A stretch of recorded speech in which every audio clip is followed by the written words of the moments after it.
গত 10 তারিখে মেডিকেল কলেজের সামনে প্রকাশ্য দিবালোকে সন্ত্রাসী কর্তৃক আমাদের একজন তারিক সাইদ মামুন গুরুতর জখমপ্রাপ্ত হয়। তাকে ওখান থেকে প্রথমে ন্যাশনাল মেডিকেল কলেজ হাসপাতালে জরুরি বিভাগে নিয়ে যাওয়া হয়। সেখান থেকে ঢাকা মেডিকেলে নিয়ে গেলে ডাক্তাররা তাকে মৃত ঘোষণা করে। প্রকাশ্য দিবালোকে দুর্বৃত্ত কর্তৃক গুলি করে হত্যায় দেশব্যাপী চাঞ্চল্যের সৃষ্টি হয়। তখন ঊর্ধ্বতন কর্তৃপক্ষের নির্দেশে ঢাকা মহানগর গোয়েন্দা বিভাগ ছায়া তদন্ত শুরু করে। ঘটনাস্থলের আশেপাশে সিসি ফুটেজ সংগ্রহ এবং বিশদ পর্যালোচনা করা হয়। প্রাপ্ত গোয়েন্দা তথ্য এবং ফুটেজ বিশ্লেষণে প্রাপ্ত তথ্যসমূহ বিশ্লেষণ করে প্রাথমিকভাবে অপরাধীদের শনাক্ত করা হয়।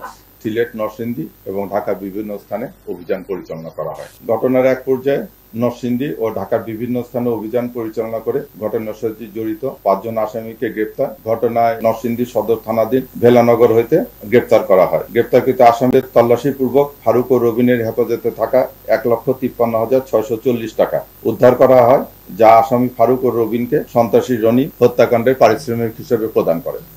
জিজ্ঞাসাবাদে তারা আরো জানায় যে হত্যাকাণ্ডের পর আসামি ফারুক ও রবিন তাদের ব্যবহৃত অস্ত্র ও অব্যবহৃত গুলিগুলো একসময় মুদি দোকানি বর্তমানে কাপড় সন্ত্রাসীর আসামি রুবেলের হেফাজতে প্রদান করে। আসামি রুবেল অস্ত্রগুলি প্রাপ্তির পর তার রনিকে মোবাইল ফোনে নিশ্চিত করে। প্রাপ্ত তথ্যের ভিত্তিতে রুবেলকে নিয়ে মোহাম্মদপুর থানাধীন রায়েরবাজার এলাকায় অভিযান পরিচালনা করে অপর গ্রেপ্তারকৃত আসামি ইউসুফ, উনি পেশায় দর্জি, তার বসত বাড়ি থেকে তার দেখানো মতে 11/11/2025 তারিখে 23টা 5 ঘটিকায় 2টি বিদেশি পিস্তল, 6 রাউন্ড গুলি, 2টি ম্যাগাজিন উদ্ধার করা হয়। আসামিদের জিজ্ঞাসাবাদে জানা যায় যে সন্ত্রাসী রনি কর্তৃক আসামি ফারুকের সহায়তায় মামুনকে হত্যার একাধিক পরিকল্পনা ও প্রচেষ্টা গ্রহণ করা হয় এবং আগের পরিকল্পনাগুলো ব্যর্থ হওয়ার পর পরিকল্পনা বাস্তবায়নের লক্ষ্যে ঘটনার পূর্বের দিন অর্থাৎ 9/11/2025 তারিখে সন্ধ্যার দিকে সন্ত্রাসী রনি তার নিজ বাসায় অপর সন্ত্রাসী রবিনকে ডেকে নেয়। রনি জানায় তার সঙ্গে ফারুক, সুমন, কামাল সহ আরো 2-1 থাকবে, তারা মামুনকে হত্যা করবে। তখন রবিন রনির এই প্রস্তাবে রাজি হয়। সেই অনুযায়ী গত 10/11/2025 তারিখে সন্ত্রাসী রনি 9টায় সন্ত্রাসী রবিনকে ফোন দিয়ে জসকোট এলাকায় যেতে নির্দেশ প্রদান করে। রবিনের নির্দেশ অনুযায়ী ফারুক, সুমন ও কামাল আরো 2-3 জন অটোরিকশা যোগে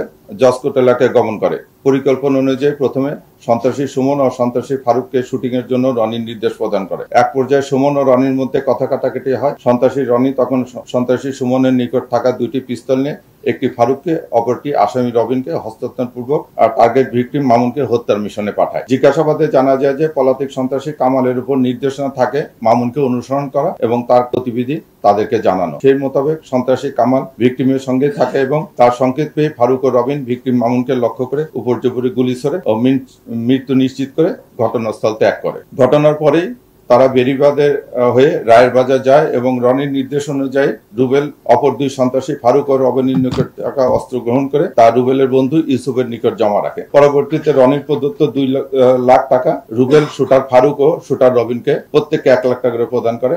সন্ত্রাসী রনির পরিকল্পনা নির্দেশে সন্ত্রাসী রুবেলের মাধ্যমে সন্ত্রাসী ফারুক ও রবিন শামীমকে ঢাকা থেকে সিলেটের উদ্দেশ্যে পাঠানো হয়। রুবেল নিজেও তাদের সফর সঙ্গী ছিল। ঘটনার পরপরই সন্ত্রাসী রনি আসামি ফারুক, রুবেল ও শামীমের ব্যবহৃত মোবাইলগুলো তাৎক্ষণিকভাবে নিয়ে নেয় যেন আইন শৃঙ্খলা বাহিনী তাদেরকে ফলো না করতে পারে বা এটা নিয়ে কোনো কাজ না করতে পারে। সিলেটে গমনের পর রবিন ও রুবেলের প্রচেষ্টায় ভারতে প্রবেশের চেষ্টা করে। সেখানে ভারতে প্রবেশের কোনো সুযোগ সুবিধা না পেয়ে তারা সেখান থেকে সিদ্ধান্ত নেয় যে তারা সাতক্ষীরা সীমান্ত হয়ে তাদের এক পরিচিত লোকের মাধ্যমে তারা ভারত গমন করে। তারা ফেরার পথে সিলেট থেকে রওনা হওয়ার পথে আমরা তাদেরকে নরসিংদী থেকে গ্রেপ্তার করা হয় একটি বাস থেকে। আপনারা জানেন যে ছবি দেখা গেছে, ক্যাপ পরা যে ছবি সেটা হচ্ছে রবিন, আর চুল বড় বড় ওয়ালা যে ছেলেটা সেটা হচ্ছে ফারুক, যার একটা টাইটেল আছে যে কুত্তা ফারুক নামে তাকে আন্ডারওয়ার্ল্ডের সবাই ছিল। এই ছিল আমাদের উদ্ধার কাজ। এইরকম একটা চাঞ্চল্যকর ঘটনার আমরা মোটামুটি 26 ঘন্টার ভিতরে আমরা সন্ত্রাসীদেরকে চিহ্নিত করতে পারি। এতে আপনাদের সহযোগিতা ছিল, সাংবাদিক ভাইরা অনেক সহযোগিতা করছে। এটা আপনারা যেটা বলছেন, রনি এক সময় ছিল মুদি দোকানদার ছিল। মুদির দোকানদার থেকে সে এখন একটা সন্ত্রাসী সংগঠনের নেতা হয়ে গেছে। তাদের সঙ্গে আপনি যে কথাটা বলছেন যে শীর্ষ সন্ত্রাসী ইমন এক সময় রনি এবং মামুন তারা সব একই গ্রুপে ছিল, এটা আমরা প্রাথমিকভাবে জানছি। এখন আমরা তাদেরকে ধরে নিয়ে এসেছি, এটা আন্ডার ইনভেস্টিগেশন। যদি কেউ শীর্ষ সন্ত্রাসী এরকম আরো কেউ যদি জড়িত থাকে সেটা আমরা তদন্তের মধ্যে অবশ্যই নিয়ে আসবো। এখন রনিকে গ্রেপ্তার না করা পর্যন্ত এই জিনিসটা আমরা রনিকে, আপনারা জানেন যে রনিকে আমরা গ্রেপ্তার, এটা আন্ডারওয়ার্ল্ডের দ্বন্দ্ব। প্রাথমিকভাবে যেটা বলা যাচ্ছে যে আন্ডারওয়ার্ল্ডের দ্বন্দ্ব, আন্ডারগ্রাউন্ডের দ্বন্দ্ব নিয়ে এটা ইয়ে হয়েছে। কারণ এরা তিনজনই একসঙ্গে ছিল। প্রাথমিকভাবে আমরা এটা নিশ্চিত হয়ে গেছি যে নিহত মামুন, রনি এবং ইমন তারা একসময় এক দলভুক্ত ছিল।